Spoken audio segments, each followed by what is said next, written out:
ছকে অষ্টম দ্বাদশের কানেকশান থাকলে যদি সমস্যা মনে হয় তাহলে একটা খুব ভালো উপায় করতে পারেন। সেটা হচ্ছে অষ্টম ভাবটি যেখানে পড়েছে যে নক্ষত্রে এবং দ্বাদশ ভাবটি যে নক্ষত্রে পড়েছে সেই নক্ষত্র বীজ মন্ত্র হয়, যেমন ওম ধম, ওম লম, ওম খম, তো এরকম টাইপের যেমন নক্ষত্র সেরকম মন্ত্র হয়। সেই মন্ত্র উচ্চারণ করতে পারেন মনে মনে। এবং বিংশতির যে দশা অধিপতি অর্থাৎ সেই নক্ষত্রের, সেটা শুক্র হতে পারে, বুধ হতে পারে, বৃহস্পতি হতে পারে, চন্দ্র হতে পারে এবং রাহুকেতু হতে পারে। তাদের যে সময়কাল হয়,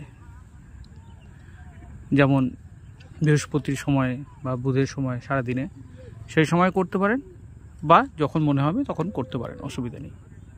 তাতে জীবনে দেখুন পরিবর্তন হবে। পরিবর্তন মানে যে অসুবিধায় আছেন, যে সমস্যায় আছেন, যে চাপে আছেন, সেই চাপটা দেখবেন আস্তে আস্তে সরে যাচ্ছে। কারণ দ্বাদশ অষ্টমের থেকে যে ডিস্টার্বেন্সগুলো আসে সেগুলোর পরিবর্তন হবে, অর্থাৎ সমস্যা যেটা থাকবে সেই সমস্যা থেকে আস্তে আস্তে বেরিয়ে আসতে পারবেন।